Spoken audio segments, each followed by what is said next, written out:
Hello and welcome to Zoo Radio. I'm Colin Daly and each week I'll be taking you on a guided tour of the zoo. We have been granted exclusive behind-the-scenes access to all the major exhibits, as well as a unique insight into the residents from the people that know them best. This series has been recorded using the very latest in three-dimensional binaural recording techniques and is best listened to through a set of stereo headphones.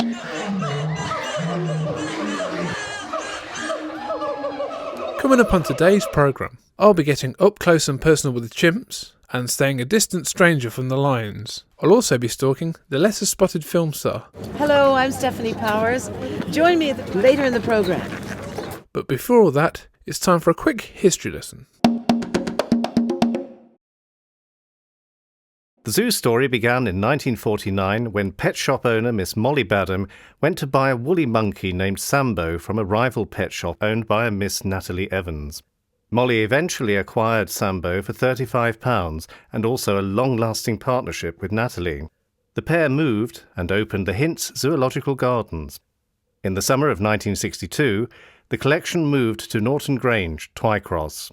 After renovating the house and building a new enclosure, the zoo opened to the public on Monday, May the 26th, 1963.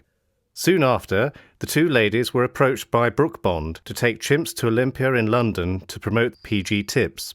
You may remember Mr. Shifter. Do you know the piano's on my foot? You hum it and I'll play it. The zoo became a charity in 1972. It now owns over 100 acres.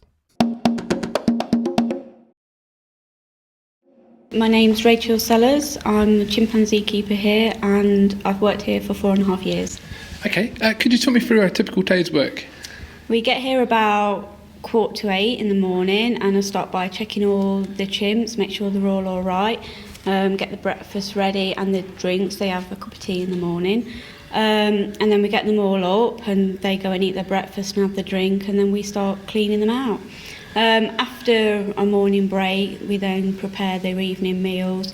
We do any extra jobs like cleaning the windows or anything like that, doing enrichment for them. Then we have a lunch. Then afterwards, we do the breakfast for the following morning. Even more cleaning. We have a lot of cleaning here to do because we've got a lot of chimps. And then we start getting them in sort of around about 4:30 and they have their dinner then and then we give them a drink and then even more cleaning. But there are a lot of other extra jobs as well that we can do. Like for instance this week we've been really busy rebarking all the runs ready for when the spring and summer gets here, so that's taken up quite a bit of time. Okay, and can you introduce me to who we have here? Yep, in this one we've got Benji, who's just about to throw the big orange ball at us.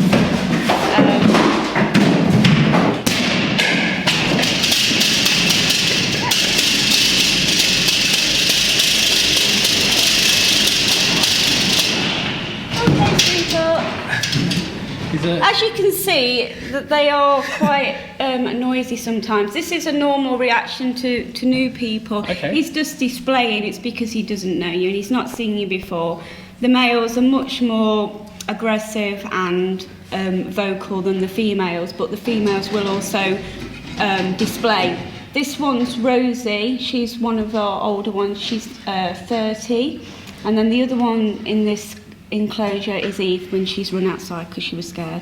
Here she comes now. Eve's 35, so she's reasonably old as well.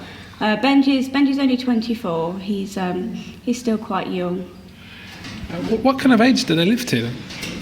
Well, in captivity they can live anything up to 60 years, maybe even more. In the wild it's quite a lot less. Probably the average is around about 30. I mean, they could live longer, but obviously in the wild, if they contracted a disease, then they don't have access to the medication and antibiotics like they would in captivity. Therefore, if they don't have a strong enough immune system, then they could die. Why and when did you decide to become a keeper? Well, I've always been really interested in animals and really loved animals. Here's Benji.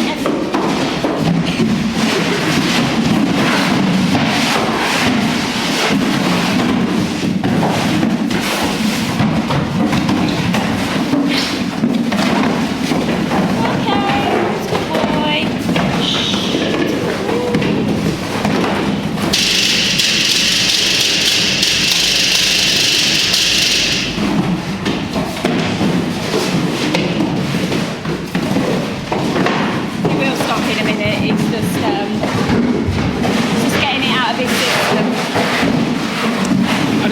it's just like a threatening thing to look It at. is in a way, yeah. Yeah, this is in the wild. They will display to show their dominance towards other chimpanzees, and he's just showing us that he's in charge of this here, and he doesn't want anybody bothering him, and he just wants to prove it.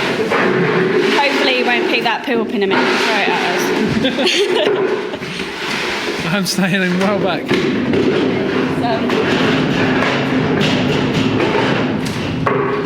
a good boy.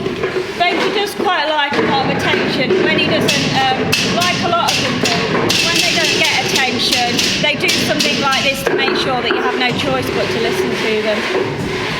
He doesn't seem to like the cardboard boxes very much. They'll use anything sort of that's available to display with. In the wild, they'd break branches off of trees and they'd go running through the jungle, thrashing them around. Obviously, we don't have the same amount of trees here, so give them things to play with and they'll use them to display with. They'll also do it to the other chimpanzees at the side of them, their neighbours, and they'll run up and down along the wire like Benji's doing now. Oh, come on. Here you are.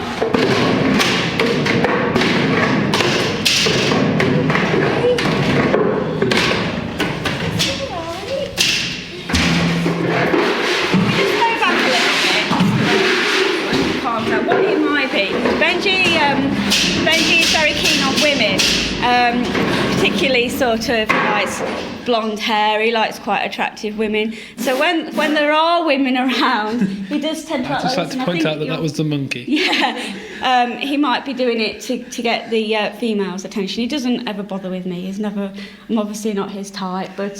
You're not hairy enough. No, he's he does it sometimes in the summer. He'll sit at the top of his run, and particularly in the summer when visitors, the young girls are walking around with short skirts on, he'll sit at the top and blow raspberries at them to get their attention, so they come over, and then he'll display at them. So it's. I'll have to try that as a chatting one.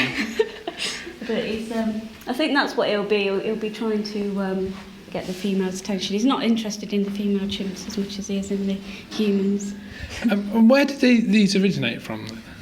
Well, chimpanzees come from Africa, from West Africa, Central Africa. A few of ours, only a few, have come from the wild. These are our older ones, and they were donated to the zoo from people rescued them. Coco in particular, she's our oldest one here, she's 41. And she was used as a mascot in the Senegal army. She was rescued when she was just a baby and brought over. So the majority of the chimps here, they've bred from sort of our original ones. And some have come from different zoos, different collections, and then they've just bred.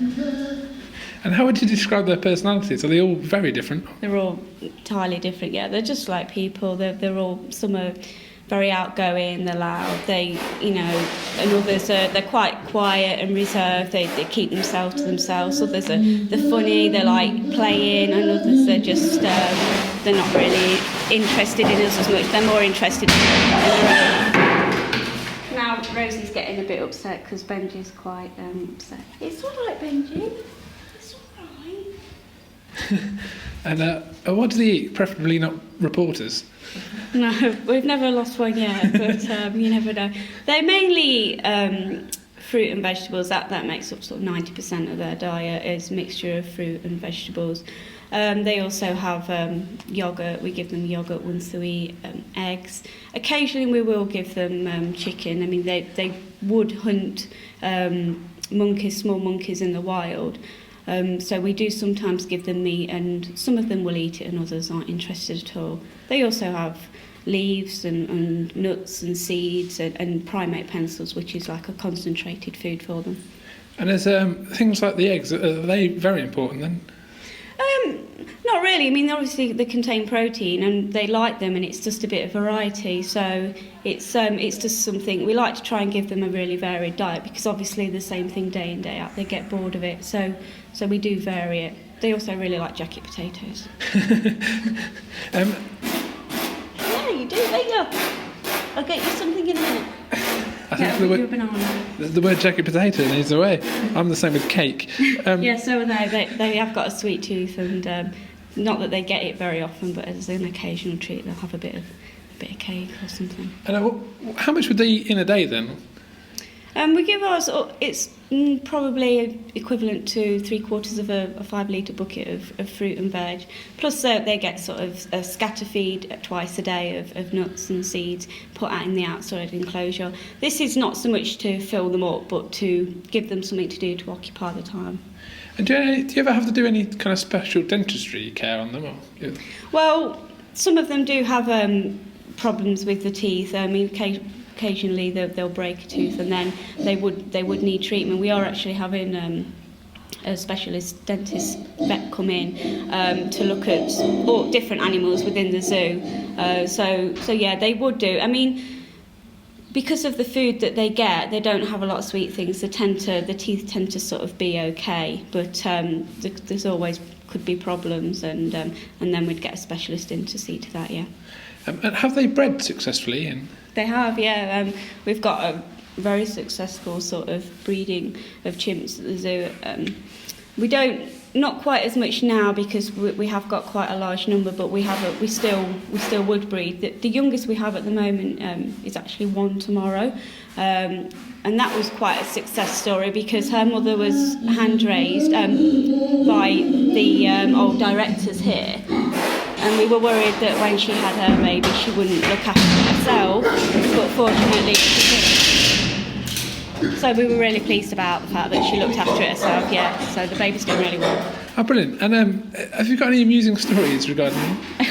Well, as you can see, chimps are always doing something. They always keep us occupied. I mean, because they are so much like people, you know, that they're so intelligent that you do need to do a lot to keep them occupied. And we want some form of enrichment that we do is we give them logs like these here with holes drilled out, and inside we put honey and jam and sweet things. This is similar to termite mound fishing that they do in the wild. And then we give them browse and sticks, and then we put these logs on the outside, and then they poke them through. And one particular day we'd given them a load of browse, quite long branches, and they were, instead of termite mound fishing, they were more interested in stabbing us with the sticks and knocking the light fittings down, and they actually did manage to section off the corridor so we couldn't actually walk past, because every time we walked past, so we had to go all the way around. So yeah, that was a bit dangerous. So I've just been distracted. Yeah, that's probably to get the female attention. This is something that he does quite a bit. Seems to be very fond of you. Yeah, it's because he's so wound up and excited. It's what happens. Okay. And what's the name for their collective? It's a troop of chimpanzees. And can you tell me their Latin name? It's Pantroglodytes. Brilliant. Thank you very much. That's okay. Thanks. A giraffe in the wild can drink up to 7 litres of water a week, and although they eat leaves, the leaves of many native trees are poisonous to them. The camel's winter coat is very thick, but in summer it becomes too warm, and the camel looks very scruffy while molting into the summer coat. Twycross has one of England's best breeding groups of Babirusa. Since the first birth in 1996, 18 babies have been born by 2003. More gazelles came to Twycross Zoo in 2002. The first pair were from Belfast and Frankfurt Zoo. More gazelle and many other plant-eating animals get most of their liquid requirements from their food.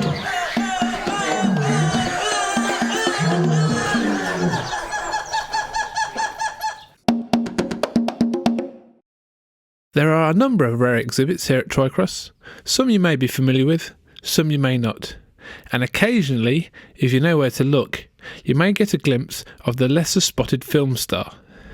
I managed to track down the actress Raricus outside a very noisy and very crowded giraffe house. Hello, my name is Stephanie Powers, and I'm here with these wonderful giraffe at the zoo. So what do you think of the zoo then? Oh, it's fabulous. I was reading the book about how this whole thing came about on the way up here, and it's quite remarkable. Trust the girls to get something going like this. I mean, the ladies who began this, it seems to fall on some women to make conservation their life's work, and I'm happy to be one of those women. And what made you decide to get involved with the Conservation Welfare Fund? I think there is a strange perception on the part of the public today more than ever before. My theory is that the perception has arrived because people see things on television like wildlife documentaries, and they think perhaps that because they see something on television, somebody must be doing something about it. And the hard fact is that they're not. That we need public support if any conservation work is going to be funded. And have you been involved in conservation for a while? Yes, I've been involved with conservation work since, serious conservation work since about 1973. Thanks. Enjoy the rest of your day. What better day could you possibly be having? Ladies and gentlemen, thank you for joining us today. It is with great pleasure and enormous pride that I welcome you to join us in launching our Conservation Welfare Fund. So what is the Conservation Welfare Fund? Well, the fund has been set up to champion wildlife by supporting the health and welfare of animals in captivity and in the wild. Twycross Zoo has a strong history of supporting projects that relieve the suffering of wild animals, as well as having a positive impact on conservation. They have donated funds to many causes and projects in the past and are hoping that a new Conservation Welfare Fund will enable them to support more in the future. The term conservation welfare is used to encapsulate a wide variety of projects all over the world. This means that they can support the conservation of a species while respecting the welfare of the individual, reducing pain and suffering. The Conservation Welfare Fund will help Twycross and others in two ways. Firstly, it will help to continue to support the many worthy projects that the zoo have funded in the past, as well as helping to support many more projects in the future. Stephanie has been involved with conservation for many years now. I managed to catch up with her after the launch to see how her day had been. How have you enjoyed your day so far? Oh, it's been glorious. I mean, you spend the day feeding, looking at animals and feeding giraffes. How bad can it be? And how does Twycross compare to your own back home? Well, we don't have actually we don't have a zoo per se. We have breeding programs of 37 species of East African wildlife at the Mount Kenya Wildlife Conservancy, which is a sister organization to the William Holden Wildlife Foundation's Education Center. At the Education Center, we teach locals about the environment, about alternatives to habitat destruction for humans and animals, and the importance of both, in addition to just general conservation information and knowledge. We're dealing generally with people who realize that their way of life has reached a dead end, and they're looking for options and alternatives. So we're hoping to provide them with that. We have about 11,000 students a year that come to our education centre. It's wonderful that you've taken the time to come over here to sunny England. How long are you here for? Actually, I'm passing through. I just finished a concert tour in the States, and I'm here for a few days on my way to Kenya. Are you looking forward to be warm again? Well, I was warm, and now I'm cold, and I'll be warm again, yes. Brilliant, thank you very much. Down from the breast of wild female common elders is still collected, cleaned and sold to manufacturers to stuff duvets and sleeping bags. The white-naped crane is classed as vulnerable, as there are only between 5,500 and 6,500 left in the wild. Twycross Zoo is one of only 3 collections in the UK to have bred doubled wattled cassowaries, the other 2 being Paignton and Edinburgh zoos. Flamingos use their curved beaks to filter their food from the water. Their tongue pushes water through their lamella, leaving just food in their mouth. With double-wattled cassowaries, it is the male that incubates the eggs and rears the chicks. He will care for youngsters from several females at once.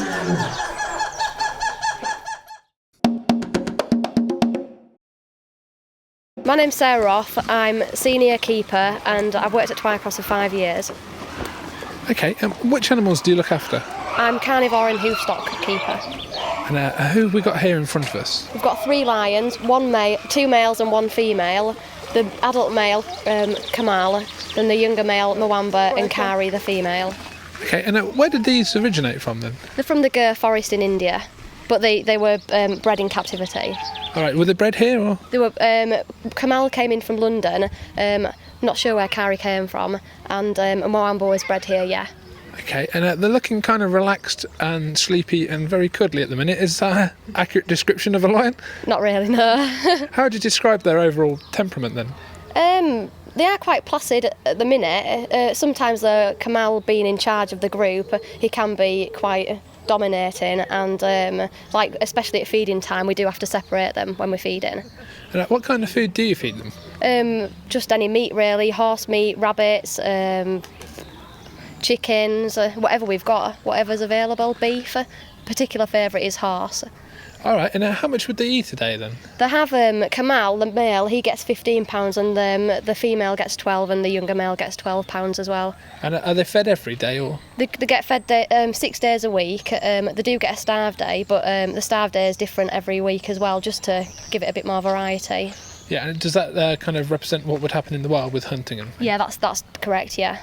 Okay, and do you give them any additional supplements? We give them something called carnivore supplement. It just replaces the hair, because the meat that we feed, it doesn't have the hair on it's skinned, so it replaces things like that.